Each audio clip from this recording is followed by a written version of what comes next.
Sound check. Go live po tayo. Let's just set it up a little bit. I'm just sharing a couple of links to a few pages.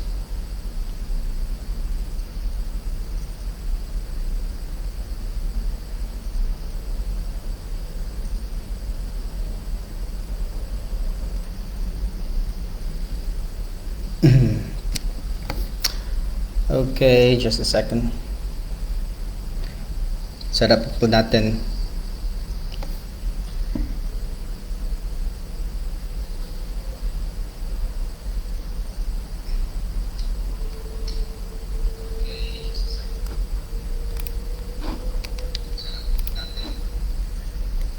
Magandang hapon po sa lahat. I hope you guys are doing okay. So I'm just setting up the links as well as the presentation,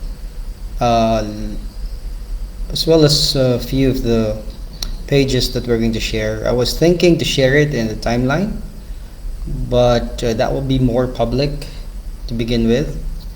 So I wanted to share it in the group.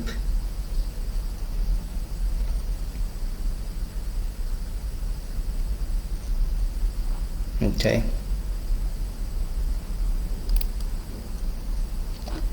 Tahan po muna natin, just a second.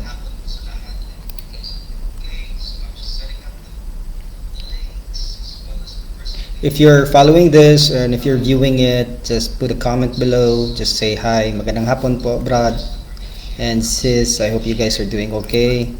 Saan man kayo sa mundo ngayon, wherever you are in the world and in the Philippines, I hope you are doing okay.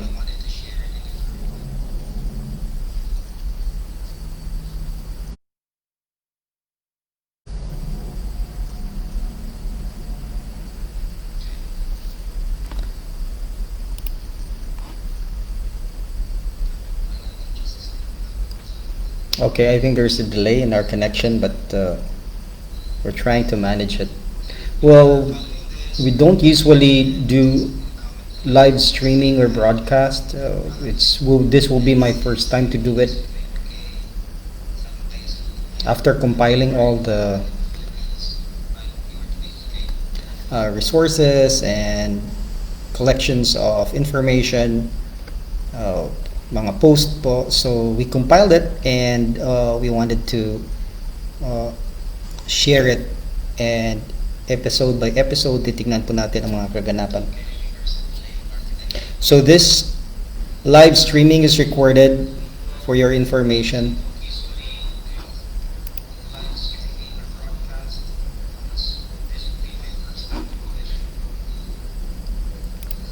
I'm gonna present this. I'm not sure if this will go through kung makikita nyo guys.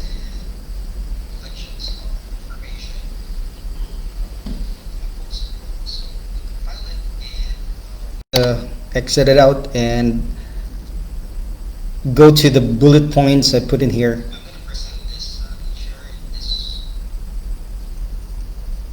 Yeah, I think it's working. Let me just go back there. Okay, anyway, I think this is better. So, good afternoon or I think it's good afternoon or evening already.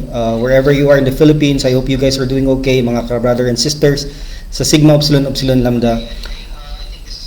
What is the great question is, what is the objective of you doing this?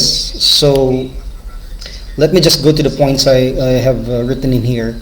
So, number one is that what Carl Sagan said, that you have to know the past in order for you to understand the present. So, para po maintindihan natin what's going on, kung anong kaganapan in the present, about our organization, about Sigma Upsilon Upsilon Lambda, about Knights and Orphans.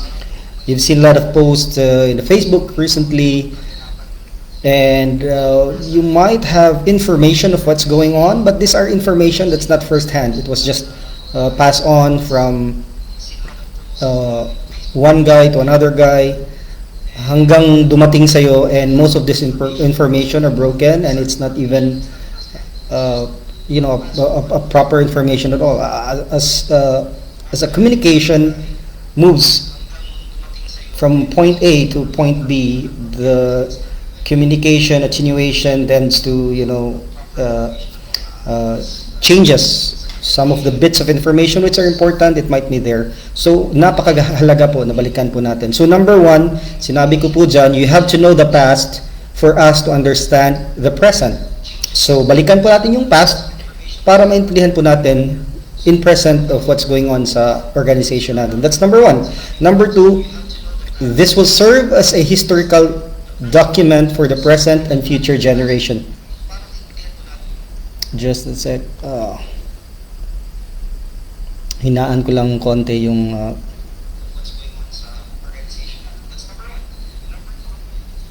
okay, so number two, it will serve as a historical document because nobody yet, as of yet, as far as I'm aware of, na nag-compile ng mga posts, messages, mga opinions, and ideas, position about the issue. So, as far as my knowledge goes, this is the first documented post and messages, exchange of messages, one person to another person to the group, as far as the division of SUUL concerns. So ito po yung pinakauna.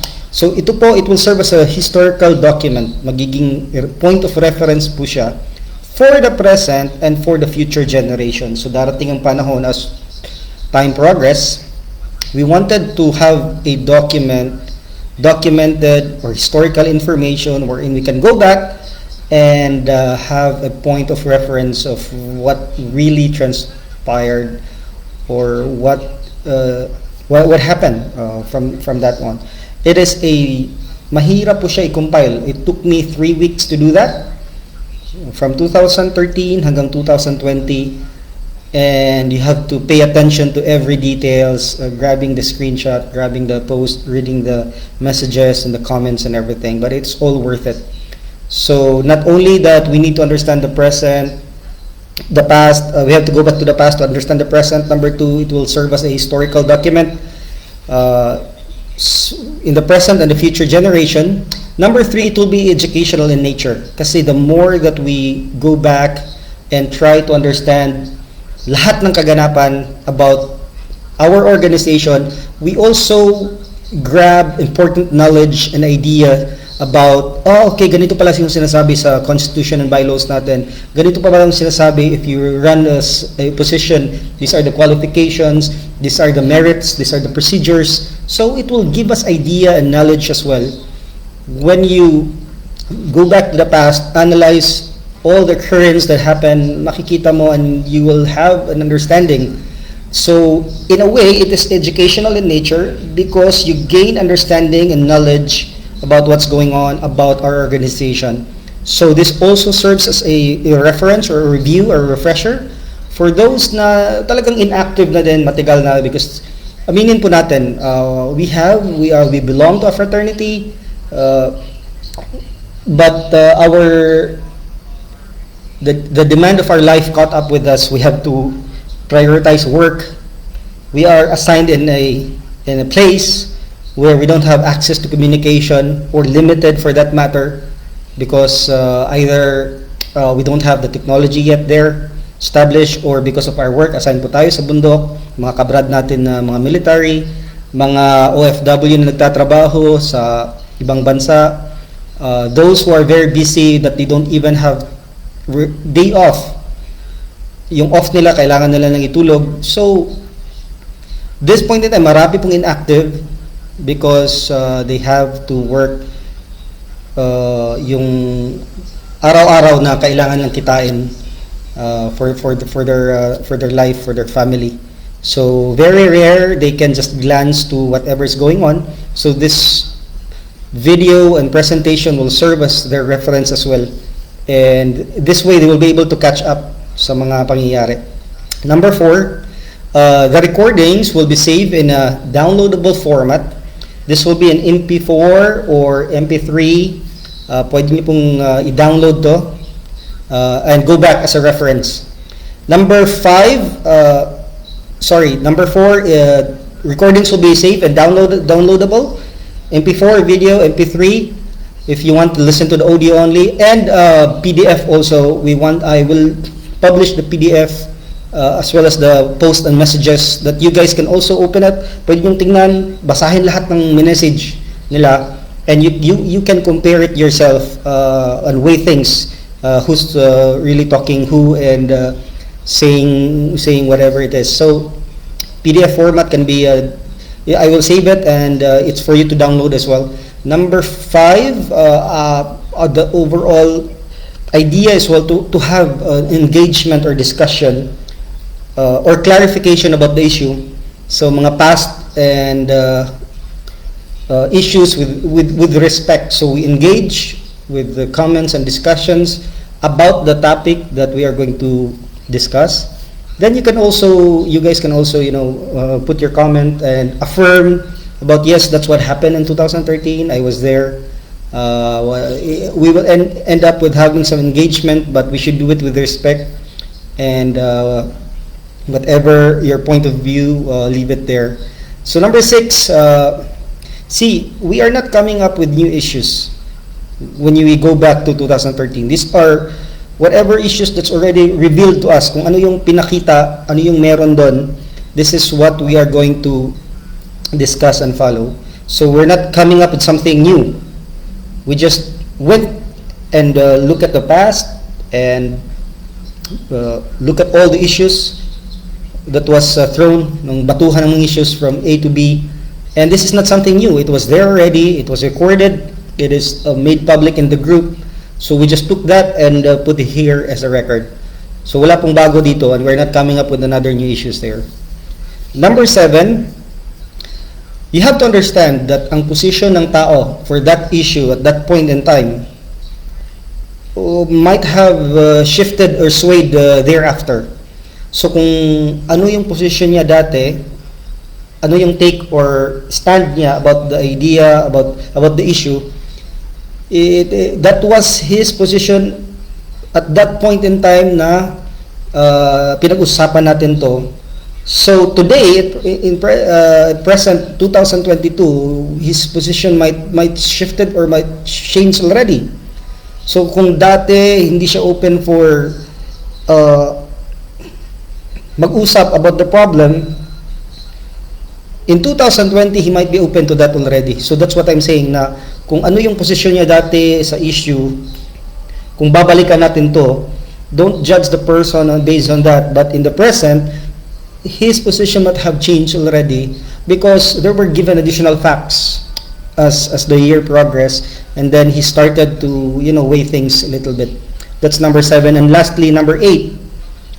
As I was saying, we always make best decision. So whenever may problema, we make best decision or choices based on the information that we have at that point on time. So may problema, kailangan kang mag-decide.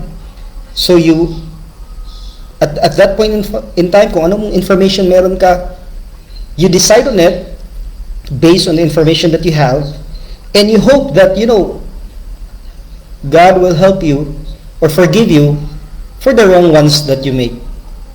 So as far as your decision concerns at that point in time, kung anong information meron ka, so you don't know if it is right or the wrong information, or it is right to go to point A or to decide to go to point B. Ang alam mo lang, kailangan mong mag-decide to go to point A or point B. But whatever your decision or choices na ginawa mo, that was the best decision as far as your information na binigay sa'yo, or as far as the knowledge that you have at that point in time. And if it turns out it was the wrong information or the wrong choices, then I hope God will forgive us for the wrong ones that we have done. So ito po yung pag-usapan natin, and I don't want to make the video very long. It will be boring as well. I have to go back, but I wanted to go to it piece by piece. So I'm again clicking on another window, presentation that was from the PowerPoint, which you can download it later on once this is done. So you can see on the screen the region of Sigma Epsilon Lambda division. It is a compilation of posts. Mga post po yan na kinumpile natin. Mga messages kinumpile natin. Opinions and ang posisyon ng isang tao about the issue. So we don't come up with something new, kinumpile lang po natin yan lahat. And when we compiled it, dyan po natin hihimay-himayin ang bawat issues that happened at that point in time. So I started with 2013. Masyado na pong malayo kung babalik pa tayo sa 2010, because the 2013, I think, may relevance siya as we move forward and progress to understand what's going on. So if you can see on your screen, babasahin ko lang because once I downloaded it as an MP3, people might just hear the video o yung audio pero hindi nila nakikita yung presentation natin. So the origin of SUUL division, a compilation of posts and messages, opinions, and one's position about the issue, compiled by yours truly, myself, Francis. I am the Grand Knight of Abu Dhabi area UAE chapter. Present, nasa UAE chapter po tayo ngayon, that belongs to the SUUL organization. 2013, ito yung pinaka-highlight. Pinaka-highlight sa 2013, makikita niyo po dito, this is the time where the 12th National Convention happened May 24 to 25 in Catbalogan City. So, nangyari po ang 12th National Convention during summer sa May 24 to 25, at ang venue po ng convention na ito is sa Catbalogan City, that would be sa Samar, Philippines. So 12 National Convention po yan, Constitutional Convention. So the highlight of that is si Knight Brother Pete Amumonpon. He won the election. So he became the Supreme Minister from 2013 to 2016. So he's the incoming Supreme Minister pagdating ng 2013, and the outgoing Supreme Minister will be Knight Eric Sion, Brother Eric Sion. So between 2010 to 2013, si Eric Sion po yun, administration ni Eric Sion po yun. Come 2013, Pete ran the election and he won. So that is the start of his administration from 2013 to 2016. So our constitution states that every 3 years, kailangan po tayo ng mag-elect ng officers. And our constitution also says that the Supreme Minister can again run for another position. Dalawang beses lang po. He cannot run for another position third time. So this is the first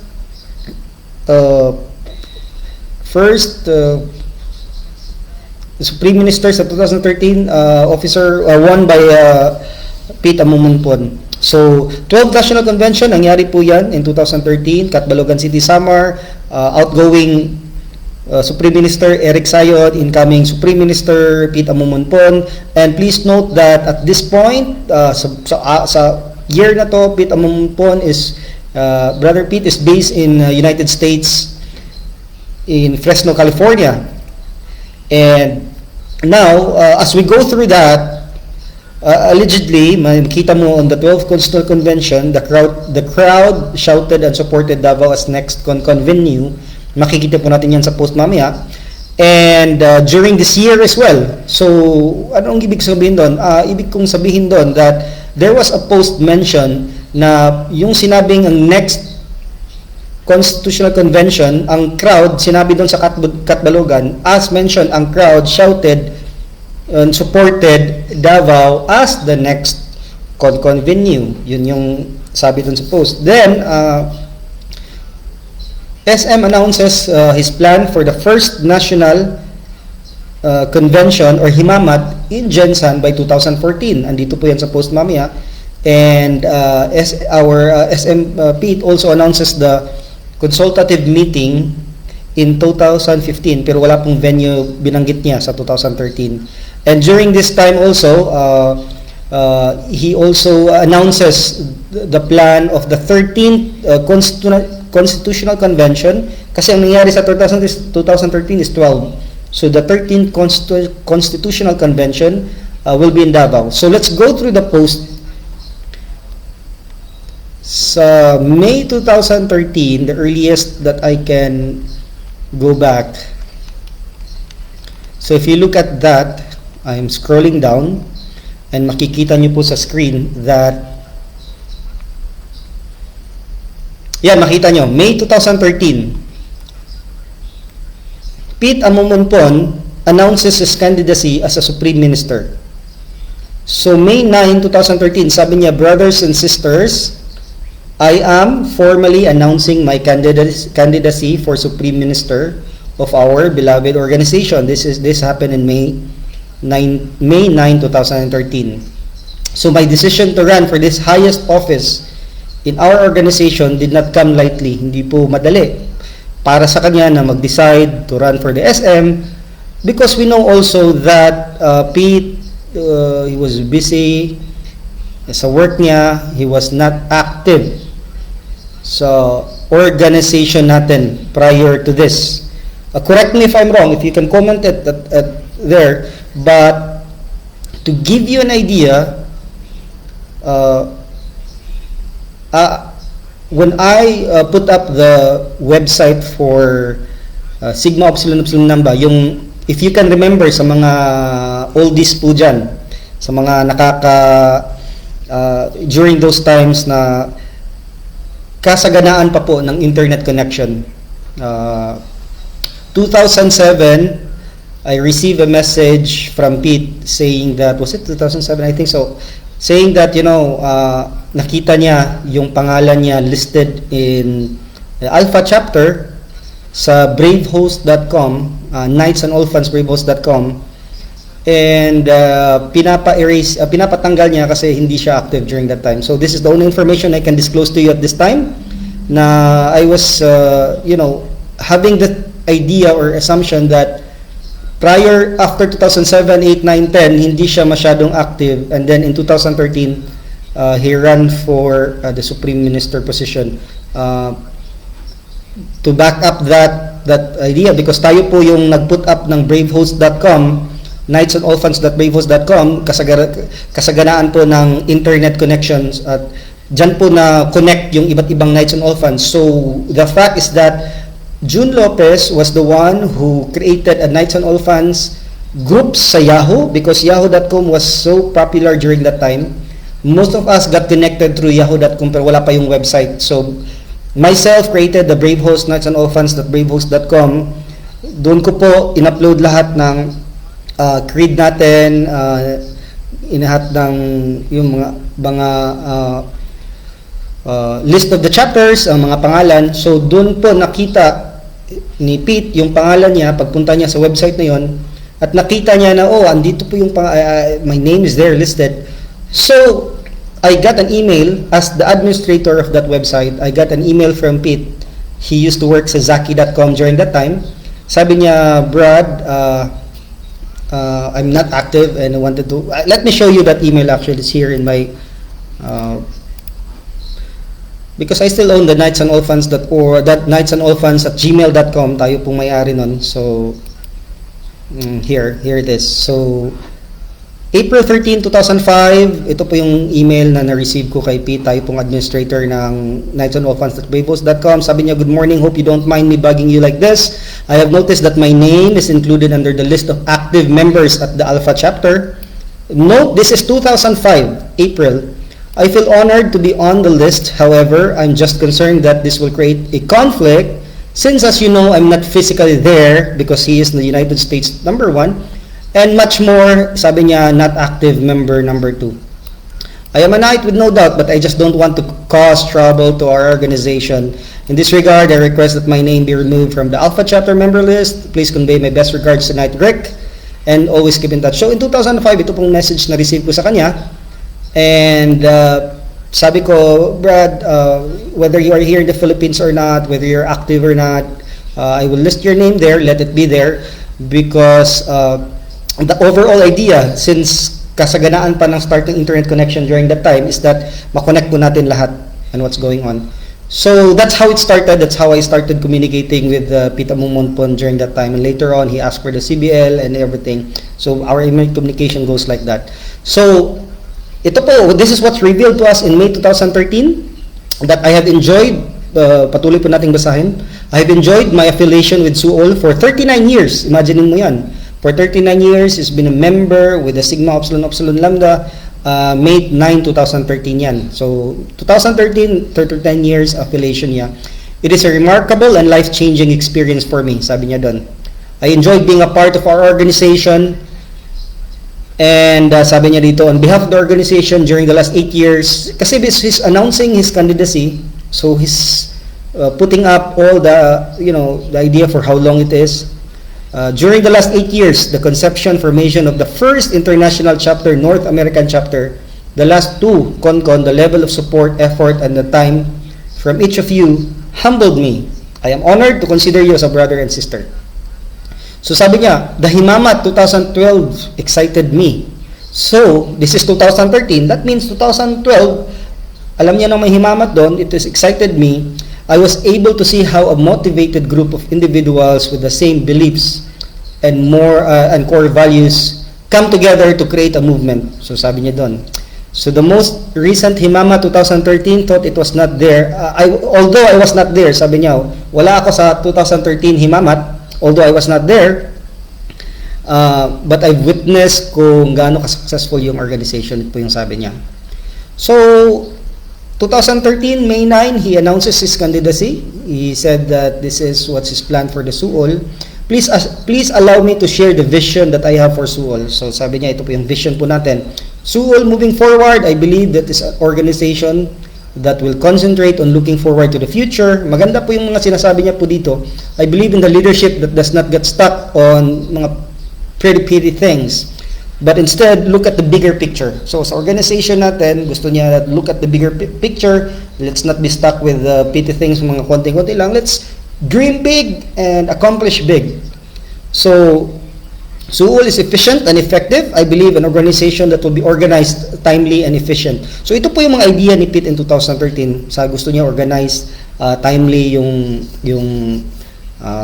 mangyayari sa organization. SUUL 24/7, National Council, I believe the NC officers that will not simply come together for an election, but one that translates into months of every year.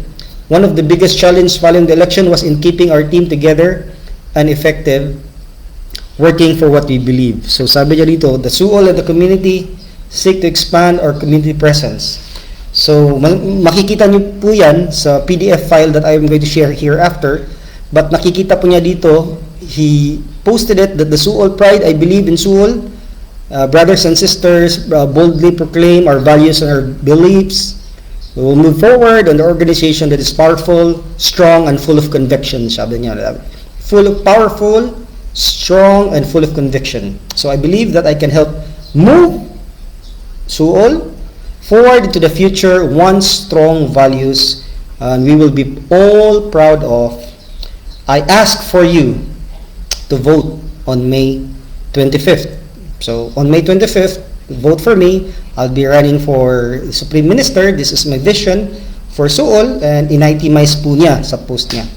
So, makikita po natin dito sa post natin ang SEC registration number, Security of Exchange Commission registration number, CN 2007-06628, Republic of the Philippines. Andyan po yung logo natin. Brotherhood, 1973, Fellowship, CMU, Constitution and Bylaws, amended and ratified 2007 to 2010. Yan po makita po nyo yung Security of Exchange Commission registration number. Keep in mind na ito po yung at this point in time, 2007 to 2010, ang SEC registration number po natin is 6628. That's the last 4-digit number.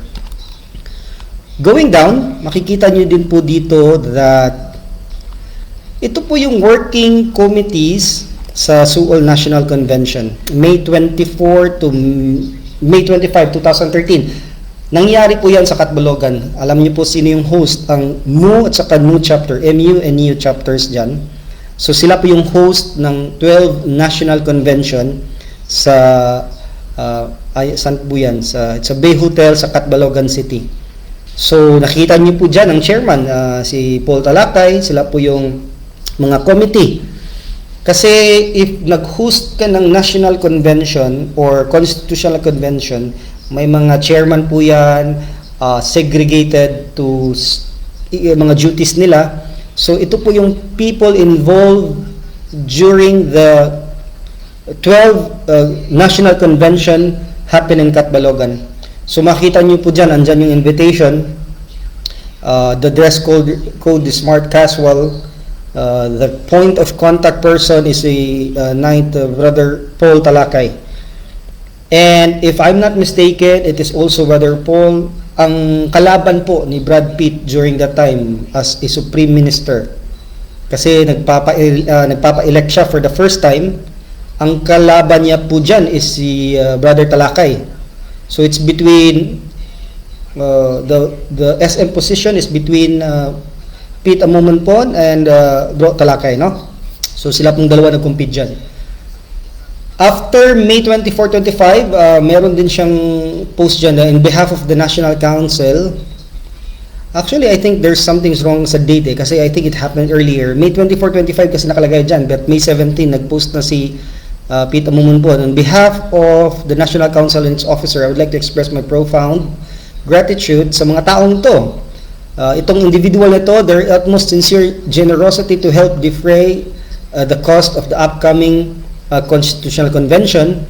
These individuals are the following. Okay, ito po yung mga actually nag-sponsor or mga taong tumulong during that 12 National Convention. So, minention niya the First Lady, Miss Millie Amumonpon, Lucy Malabanan, the generous Lucy Malabanan London was also mentioned there as the people. These are the people who helped the 12 National Convention financially or support whatever they have.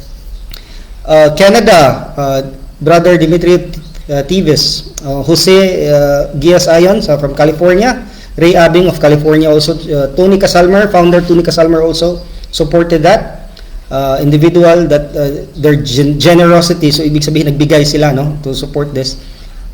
San Jos of Singapore, Sharon Tam of Singapore, of course Robert Antonio Fortines also of Dubai also supported that. Perhaps shared something, and Ketchinova of UAE also shared something.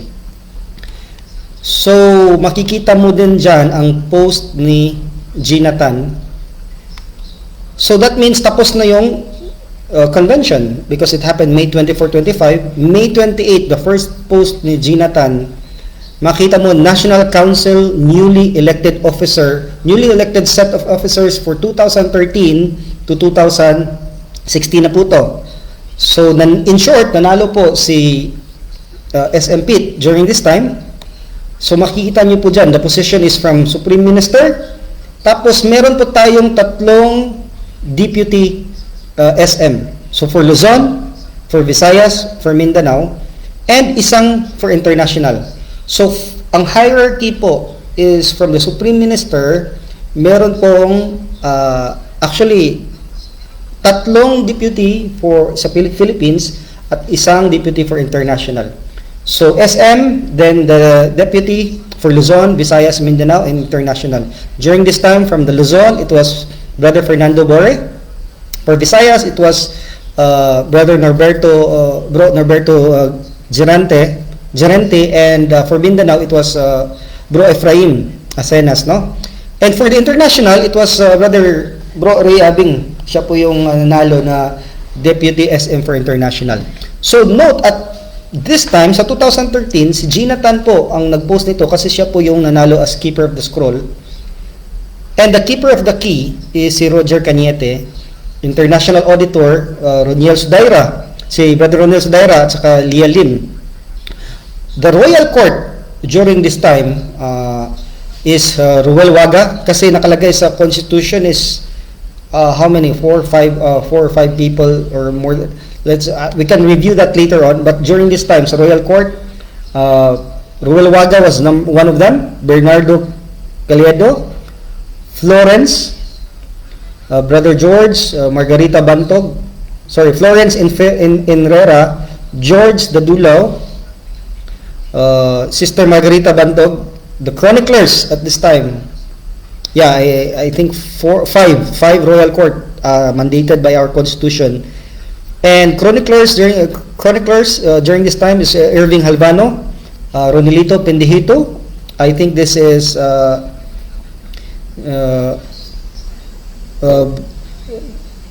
Brad, what do you call this? Ang pangalan niya ngayon sa ginagamit sa Bradlito, no? Ronilito. Oh, Bradlito, Ronilito pala yung first na totoong name mo, ha? Okay, Bradlito to is one of the chroniclers. Kasi dalawa sa position na to, mandated by our CBL. Tapos yung isa, the Council for Elders, tatlo dapat, si Madeline Palasol, Bro Aurelio Zaldivar, and si Brother Zaldivar at saka si Bro Boy Daog. So sila po yung set of officers in 2013 po nito. So makikita nyo po dito a little review sa mga late na nag-tune in sa live po natin that sa taas po 2013 nag-announce po si Brad Pitt ng candidacy as a Supreme Minister. Nilagay din po niya ang vision of SUUL kung mananalo siya, ito po yung mangyayari, makikita niyo po dyan. And he is asking for your vote this coming May 25. Makikita niyo din po yan ang Security of Exchange Commission registration number po natin, based on our CBL from 2007 to 2010. And in May 17, he also shared the people who supported the Constitutional Convention May 24 to 25, and these are the people who generously shared and given the names of from Mrs. Amumonpon and the places to Malabanan, to Fortunes, to Casalmer, to Ray Abing, Ion Teves, and to Cisnova of UAE, no? So sabi niya, marami pong salamat sa inyong generosity at pag-support po sa May 24, 25, 2013 election. That's the 12th National Convention po. Going down, proceed po tayo. That is May 2013. Come June, titingnan po natin yung June. These are the things that was posted sa June. So makikita po natin dito sa left corner, sinabi niya dito, June 1. So ibig sabihin, tapos na po yung election, na-announce na po ni Jonathan na nanalo po si Pete Amumonpon, no?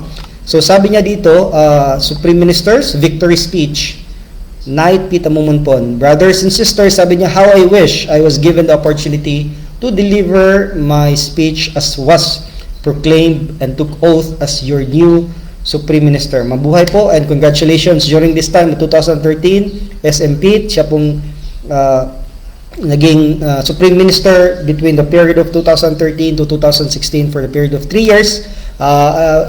I would be remiss, sabi niya, if I do not acknowledge, kung hindi ko i-acknowledge yung new at saka new chapter under the chairmanship. Kasi at this time, si Brother Paul Talakay po ang isa sa chairman at nag-organize at nag-host ng 12 National Convention. Nagpapasalamat po si Brad Pitt at this time. So sabi niya, my congratulations to the newly created officers. Thank you as well sa lahat ng inyong mga suporta. And I think many of you have heard that the great quote, sabi niya ni Winston Churchill, is that now this is not the end. It is not even the beginning of the end, but it is perhaps the end of the beginning. So, kinote po niya, isa sa favorite quote ni Winston Churchill, no? So, marami po siyang diniscuss dito, and one of the things that I would like to highlight sa post na to is that makikita niyo po dyan sa baba na mataas po to, mataas na post to, but I compiled it, pinicturean po natin, you can download it as a PDF, but if I'm going to summarize yung post na to, is makita po natin dito is that, sabi niya, let us prepare to move the agenda, quoted si Brad Pitt po nagsabi nito, let us prepare to move the agenda forward and on to the upcoming himamat in 2014 sa Jensen. So sabi niya, magkakaroon po tayo ng himamat this coming 2014 sa Jensen po yan. So minention po niya dito sa post at makikita niyo po. So sabi niya, consultative meeting in 2015. So himamat Jensen, himamat 2014 in Jensen, tapos may consultative meeting in 2015, and hindi siya nag-mention kung saan. And in 2016, magkakaroon po tayo ng Constitutional Convention in Davao City, May 2016. So, minention po niya yung tatlo. First of all, minention niya yung Himamat 2014. Ang venue po sa Jensen, minention niya doon. Minention din niya na magkakaroon ng consultative meeting in 2015. Hindi siya nagsabi kung saan yung venue. At minention niya na the 13th CONCON will be in Davao City in May 2016. So makikita niyo po dyan sa post niya if you can follow and if you can zoom in at makikita niyo. But later on, you can review this video, download the PDF, and read it yourself. Have an understanding and try to slowly take your time and read it. So sabi niya dito, let us prepare to move the agenda forward and on to the upcoming Himama 2014 at Jensen, consultative meeting in 2015, 2015, walang venue. I'm reading his post. And then the 13th CONCON in Davao City in May 2016. I mentioned po niya dyan. I want to close with a quote. Each of us has some power. You can use your power in the service of what you say you believe. If you do not use your power, someone else will use it for you and in your name. So sabi po niya, may kinote po niya dyan. Another post, June 1 po yan, another post sa June 4, sabi niya, sa lahat, attention, memorandum po sa lahat ng Knights and Orphans from Knight Pete, National Council, Supreme Minister.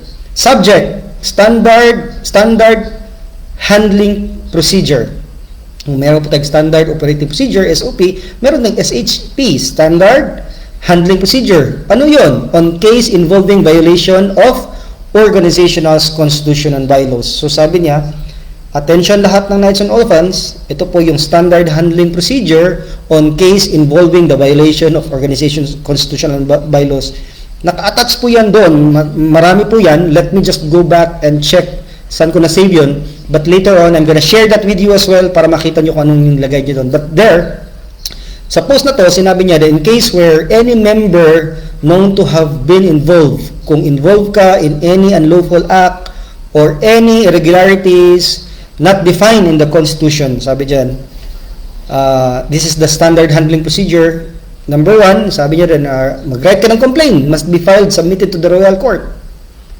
Either to the local chapter or to the National Council. Sabi niya, mag-write ka ng complaint, i-address mo sa local chapter, to the National Council, but address to the Royal Court, sabi niya. Number 2, anong gagawin ng Royal Court? Sabi niya, the Royal Court handling the case will then conduct an investigation. So, pag-conduct ng investigation ng Royal Court, in relation to the case filed within 30 days from the date received. So, dapat pag na-receive na ng Royal Court ang investigation or yung complaint, written complaint, naka-written complaint, the file must be submitted to the Royal Court or either local chapter or National Council. So, pwede mo sa local chapter, pwede ka rin dumiretso sa National Council, write ka dun sa Royal Court.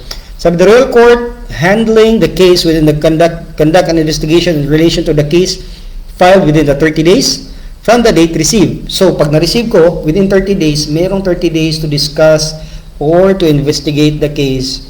Ito po yung trabaho ng Royal Court. Number 3, sabi niya, any case filed against any member must be handled internally. Sorry, ano sabi? Okay, any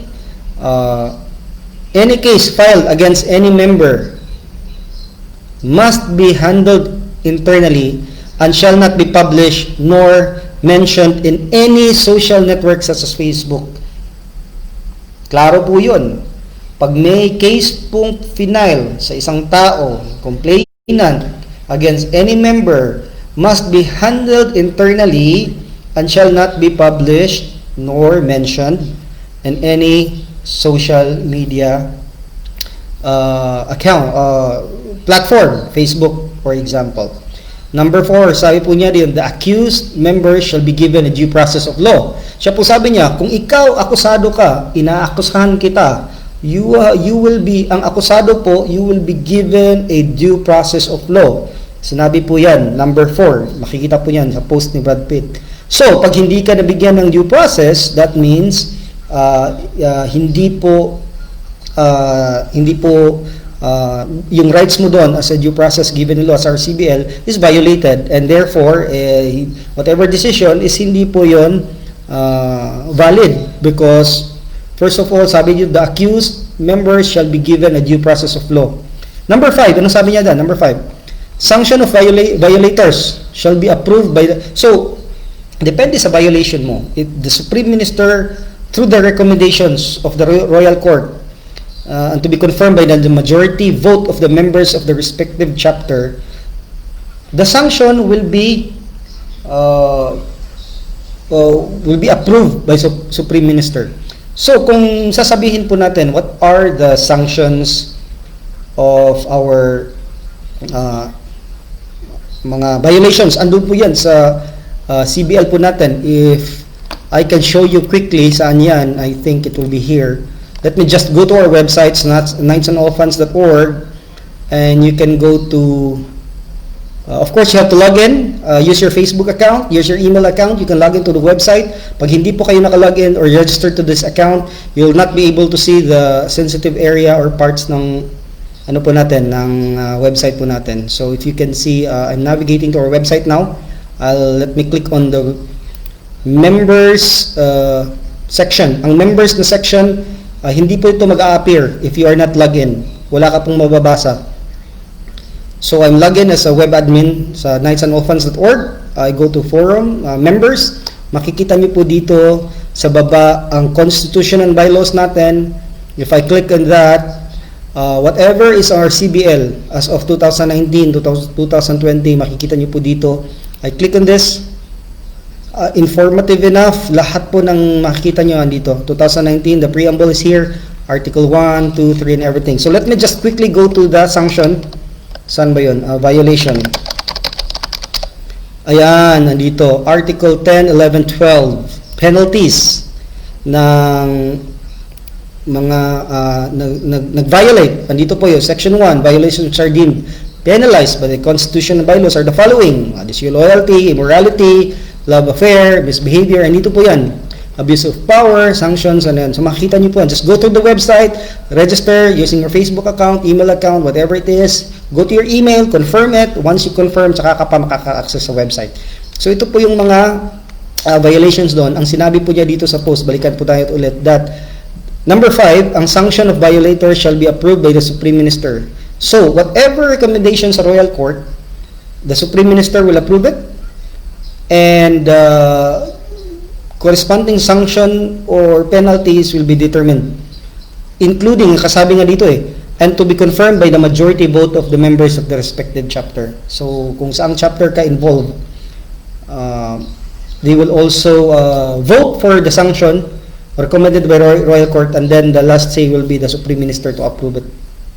So to summarize ang sinabi niya sa June 2013, sabi niya dito, again, as I mentioned earlier, na-mention niya that let us prepare for the agenda moving forward sa Himamat at Jensan. Consultative meeting in 2015, walang venue, and in 2016, 13th CONCON will be in Davao, May 2016. Yan po sabi niya at that point in time. Sabi niya, I would remiss if I do not acknowledge the MU chapter. Nagpapasalamat siya sa MU at saka NU chapter for the chairmanship, care of Brother Paul Talakay for leading the 12 efforts of a Constitution Convention. And my congratulations to the newly elected officer of the National Council. Okay, that was June. Coming back to July and December post, going down, binabasa ko po ito at binababa ko po yung scroll. Nag-scroll down po ako, makikita din niyo po dito. So, not much, although makikita niyo po dito that number 4, kung makikita niyo pong post na to, announces the host chapter of the next 13 CONCON and dapat tulungan ng NC to facilitate the convention activities, and dapat mag-conduct ng series of fundraising activities. Lahat ng proceeds should properly be accounted for transparency. For the information of everybody, I appreciate, nakita ko po kay Brad Pitt kung paano gustong-gusto niya na transparent lahat ng pamamalakad ng SUUL. At this point in time, isa sa pinakamagandang ginawa niya sa 2013 sa organization is to be transparent. Napakagandang halimbawa po yan pag naging transparent po kayo if you are leading an organization in the future. The more you are transparent with information, maganda po yon. It is a good thing. Halimbawa lang po sa government before ni Noynoy Aquino, pag nag-meeting po sila, closed door cabinet meeting po yon, wala po tayong idea doon pong pinag-uusapan nila. But Sa time ni Duterte ngayon, makita nyo po, nila-live stream nila kung ano yung dinidesisyonan nila, except for sensitive information that is not allowed or to be broadcast. But anything na importante, most of the time, nakita natin yung difference between Noynoy and Duterte ngayon na mas nakikita natin yung mga decision or naririnig po natin live stream yung discussion ng mga cabinet members. So, transparency po yun. So, yun po yung isa sa gustong mangyari ni Pete na may transparency na mangyayari. So, this is 2013, ladies and gentlemen. Tingnan po natin, sabi niya, please be advised that all the chapters, sabi niya dito, July 21, nag-post siya, lahat ng chapters in Region 11 of Mindanao. Minention niya dito, Alpha Beta, Alpha Omicron of Davao, C, Panabo, Bitasay, Conval, XI, Digos, Bitasay, Santa Cruz, Beta Sigma, Lupon, Davao, and Beta Upsilon of Mati. Ito po yung mga host, they are the host chapter of the next Constitutional Convention in 2016. Again, 2013, minention niya na ang Davao Region, Region 11, composed of the following chapters na binasa ko earlier, sila po ang mag-host or sila po yung chapter host of the next Constitutional Convention in 2016. Being the host chapter, it is their primary responsibility daw nila na tulungan ang National Council para i-facilitate yung convention activities. So it is mandated in Article 11, Section 1 ng Constitution and Bylaws po natin that the National Council to finance the Constitutional Convention. So it was the National Council who will finance the Constitutional Convention. However, sabi niya, due to its current financial status, yung financial status po natin during this time, sabi niya is that it's not that good along with high inflation rate. It is the best interest, sabi niya, na ang designated host chapter to conduct series of fundraising activities. So sabi kayo yung host chapter, can you conduct a series of fundraising activities? Kayo na pong bahala kung anong gagawin nyo, but you can conduct a fundraising activities. And the chapters will work together. So Region 11, Davao chapters work together, coordinate with each other. Sabi niya, mag-coordinate kayo, create kayo ng fundraising para masuportahan yung National Council para i-prepare natin ang 2016-13 CONCON. So, they might have in mind. So, whatever activities, it's your discretion. Sa tingin nyo makakatulong po sa fundraising natin, gawin nyo po. I hereby request everyone's full cooperation, sabi niya, and support the upcoming and future fundraising activities. And proceeds of any funding, ang mga proceeds po doon, of any fundraising conducted by these chapters of this purpose will be properly accounted, sabi niya. Number 1, it should be properly accounted for transparency. So, lahat po ng ginawang activities nyo related to the 13th Constitutional Convention, lahat ng pera na ginawa nyo activities, it must be properly accounted for the transparency of everyone. So sabi din po niya dyan that August, nag-post siya sa August, sabi niya effective immediately. Meron po siyang mga actually, in-emphasize lang niya kung anong nandun sa Article 5, Section 5. Ano sabi niya dito ni Brad Pitt? Sabi niya, Article 5, Section 5, another post po to, sabi niya, the Constitution and Bylaws natin, every member must respect knights and ulfans and other people. So, it was already written there, nag-post lang siya to emphasize na bawat membro must respect knights and ulfans and other people. It is just basic, right? So, we have to respect bawat membro, bawat knights and orphans, and other people, even those who are not included sa organization po natin. Effective immediately, anyone who engage in misbehavior, such as, ano po yung mga engaged in misbehavior doon? Magpo-post ka ng harsh, derogatory, or profane statement. Pag nag-post ka ng mga harsh, derogatory means something na binababa mo yung kalidad ng isang tao at sinasabihan mo siya ng mga salitang hindi po maganda that degrades her integrity or yung pagkatao niya. Profanity statement, mga statement na malalaswa. Sabi niya, remarks and or comments on any members. Nag-comment ka sa members or anything, violation of the above article and section. Such provision is applicable to any and all sites available to SUUL members. Lahat po yan, sabi niya, provision na yan. is applicable sa social media, sa lahat ng sites related to SUUL. Offenders and violators will receive disciplinary action. So stern warning, sabi niya, you will be given an action for posting a harsh messages, derogatory statement, or profanity. Then nag-post din siya below is the list of recognized chapter, indicates the list of the chapter. So marami po siyang, ganito po ka-transparent. At first yung ni Brad Pitt, no, makita mo dyan ang mga chapters, inorganize niya maayos in 2013 yung transaction ng SUUL at lahat ng So, makikita din po natin, September, nag-post siya, brothers and sisters, please advise that any transaction involving the chapter recognition, securing the ID, annual due payments will be under my jurisdiction. So, sinabi niya, lahat po ng transaction ngayon involves chapter recognition or pag-secure ng ID or mga annual due payment, monthly dues natin, it will be under my jurisdiction kasi siya na yung Supreme Minister that time labas na si Eric Sayon dyan, si Pete Amomon po na yung SM during that time.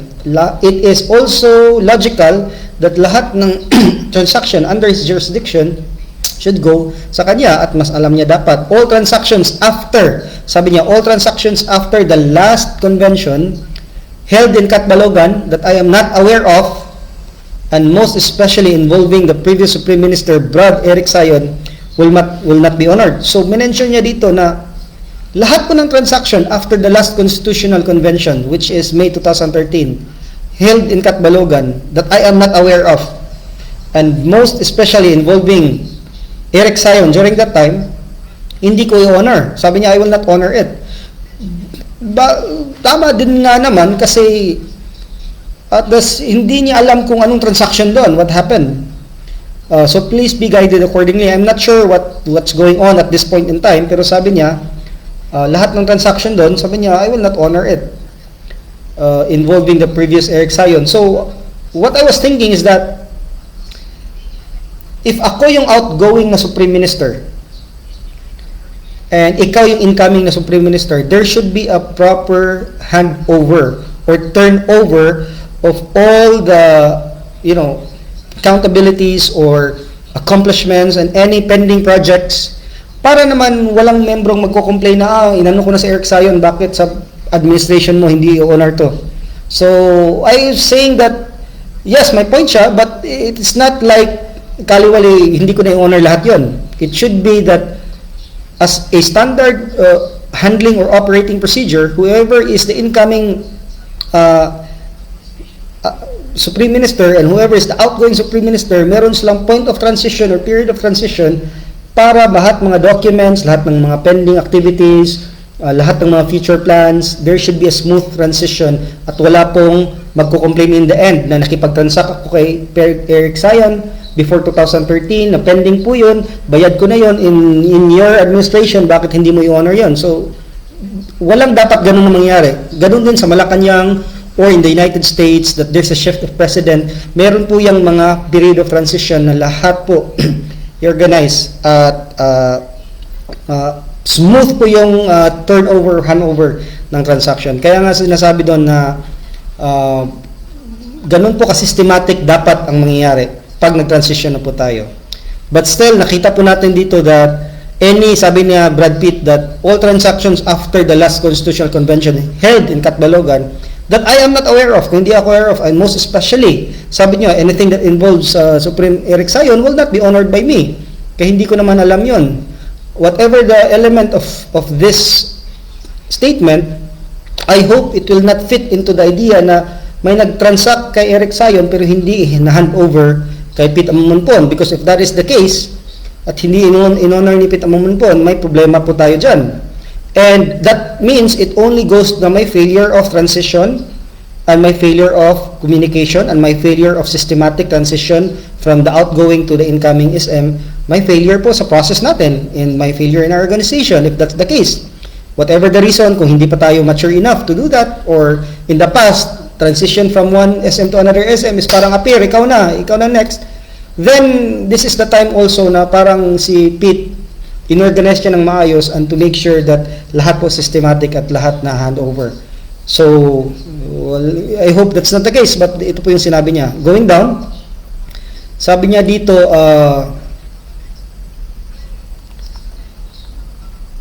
so may nangyari na disaster, so earthquake actually sa Bohol. It resulted to a lot of casualties and property damage. Members residing in the region were victim and practically homeless. So ang nangyari po, they are in dire need of assistance. So ang nangyari po dito, he is the SM appeal for their generosity na tumulong po financially. Kung may mga tumulong po mga tao in North America, donor, please deposit your donation and to SUUL Wells Fargo Bank account, routing number. So ito po, sabi niya kung gusto niyo pong tumulong or mag-donate, deposit niyo lang po sa account nito. Sabi niya, for other donations or donors, please send donation or any amount to Jonathan. Kasi during the time, keeper of the scroll si Jonathan, so siya po yung in-entrusted the account to be donated to her. After sending your donation, sabi niya, pag na-send niyo na yung donation, let me know through the site or text niyo po ako following information so that it will be accounted for. Donor amount and where donation is sent to the accounting for transparency. Kasi ito yung objective at gustong mangyari ni Pete, may mga transparency talaga mangyari. And we can make a difference by helping the less fortunate individuals, especially our members. So the last post that I've got from her, from Brother Pete, sabi niya dito, to the Deputy Supreme Minister, Mindanao Region National Council, Supreme Minister, June 5, 2013, Delegation of Responsibility. It has been brought to my attention, sabi niya, that 2 members of Knights and Orphans involved in Mindanao Region are engaged in love affair. Sabi niya, mayroong love affair na nangyari dyan. Involve ang Knights at saka Orphans. So sabi niya, it is strictly prohibited yan po. Bawal po yan under Article 3, Section 3 sa Constitution and Bylaws po natin. In this regard, I come to you being the Deputy Supreme Minister. So as the DSM dyan sa Mindanao, I come to you and I hope that this matter be resolved and put into closure within a reasonable amount of time. I don't know what happened. You can comment there below if you want me to know kung sino mga taong involved na to. But again, it come to his attention as the Supreme Minister na meron pong Knight at saka Orphans involved in a love affair. So, as the Supreme Minister, pinadalahan niya ng memorandum si DSM sa Mindanao. Sabi niya, you take care of this problem. The delegation of that responsibility. And I'm not sure, hindi po nakapost kung sino and anong pong nangyari. But it happened in 2013, and I'm sure this is not the first time it happened. It is only the first time I came to know sa 2013 na may ganitong nangyari and it is documented.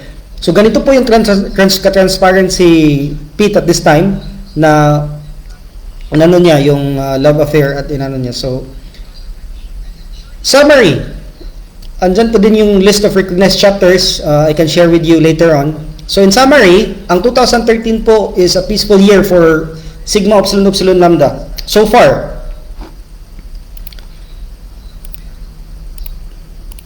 recording post, what happened? Are you still there? Yes, sorry to bother you, but our recording gets tired. Why or get tired? What happened to you? Recording will finish in 19 seconds. Are you still there? Yes, I am here. So anyway, in 2013, it's a peaceful year. Except that, kalaunan po, merong issue lumabas about the election fraud. So yun po yung nangyari. Minor issues such as Knights and Orphans, love affair, and SMP versus Brad Ruel and his daughter. Actually, na-post po doon that dahil sa katransparent ni Brad Pitt, at this year also, meron pong minor issues such as Knight and Orphan love affair. Isa pong issue na yun, minor lang po yun. At saka SMP versus Ruel and his daughter. Ano pong nangyari between Ruel and his daughter? Andun din po, it's publicly posted. Kasi I think Brad Pitt at this time wanted Brad Ruel to post the result of some complaints involved si Brad Ruel Waga at this time. So he wanted the transparency na to stop all of those allegations. Kung ano meron ka, i-post mo nga yung resulta ng investigation mo kasi nakita naman dyan na acquitted ka or negative para matigil na tong mga chichiburitsing mga chika na to. So post mo so that they will know that acquitted ka doon sa case na yon at saka ano. So I think may misunderstanding at nag-post ng hindi maganda, I think si Brad Ruel or ang daughter niya, which against kay Pete for having him to do that. Kalaunan din makikita din yung post na sinabi ni Brad Pitt na I ask pagpapasensya, it is because ang policy ko dito is transparency, and sabi niya just delete that post, hindi na po natin makita, it's already deleted, and in short nag-apologize ulit each other and naging okay naman.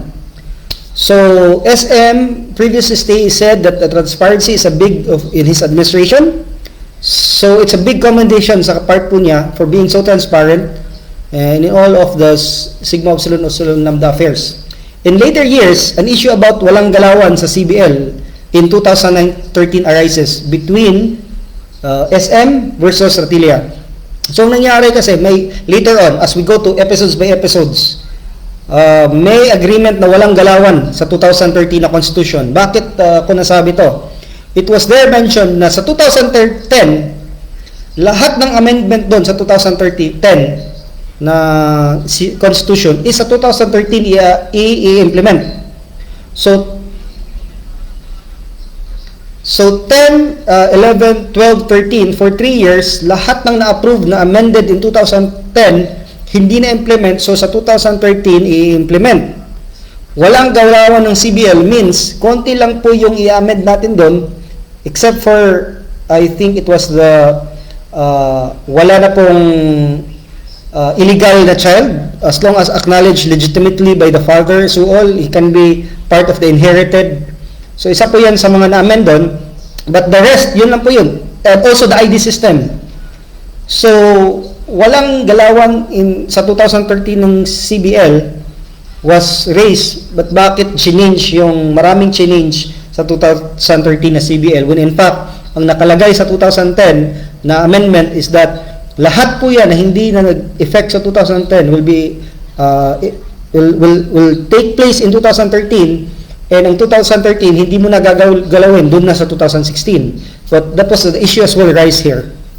So again, 2013 is a peaceful year for SUUL, except that nakita natin Pete Amumumpon tried to establish a transparent governance of SUUL, and makikita din po natin dito that may mga minor issues na lumabas, may election fraud na lumabas later on, pero wala pong case tayong nakita na final in 2013. Ito po palagi sinasabi na pag sinabing may problema, then file a case. We have the procedure to go on. Wag lang yung likramo ka na after, kasi babalik sa inyo yun. So this is what happened in 2013.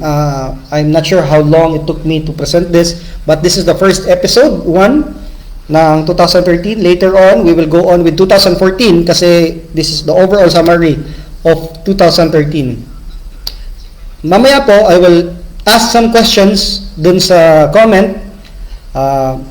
Meron po tayong prizes ibibigay for your understanding if you followed all the presentation na andito ngayon. I will also share the link sa video and you can download it in MP3 para makikita nyo po ang ating mga napag-usapan dito. Marami pong salamat sa lahat ng nag-subscribe. Please follow, continue to follow because next Saturday ulit we are going to talk about the 2014. Ano po yung mga kaganapan sa 2014? Ano po yung mga issues that arises in 2014. So far, you have seen 2013. It is a peaceful year for SUUL except for minor issues na nakikita niyo po sa screen. This is the year that Brad Pitt talagang binuhos niya ang pag-organize to be by the book and transparency and lahat ng account. Pusot-pusot po yung mga chapters dito na nag-activate ulit, na-recognize as a chapter, and ganito po ka-active ang SUUL. He also mentioned about the respect that we should have. We should respect. He also mentioned about magpo-post ka ng profanity or anything against your brother. Hindi po allowed yun. At the same time, he also mentioned about the himamat in 2014 and consultative meeting in 2015 and the Constitutional Convention in 2016 that will be held in Davao. So if you have any more information or screenshot or post that can help light sa mga situation na ito, Because one of the reasons that we have to discuss here is that during the Katbalogan, number one po, saan ang minutes of the meeting? I wanted to look at the minutes of the meeting. If any information you can give, kung meron po kayong minutes of the meeting sa Katbalogan, please share it with me. Let me have it. At kung meron po kayong minutes of the meeting in 2010, please share it with me so that makikita po natin. So as far as the information that we have at the moment, ito lang po ang nakikita po natin as of this moment. So ito lang po yung mapapag-usapan natin. So we can again have another episode 2 of this video, and we can discuss about question and answers, if you can affirm or if you can, say yes or no about the situation or the issues that we have discussed. So marami pong salamat for following. Stay tuned for more episodes to come. Pag-usapan natin yung 2014, and I think it's here. Kung makita nyo, yeah, I already have it. 2014 until 2020 po yan. So, sige po. Maraming pong salamat, brothers and sisters. Stay safe and continue lang po tayo to be updated sa mga kaganapan and happenings. Video is recorded. You can also listen into MP3, and you can download the PDF file that I will share it sa link. So, we have reached the end. I hope this video is informative enough sa inyo, and maraming pong salamat for tuning in. This is Francis again, signing off for the meantime and for now. Bye for now.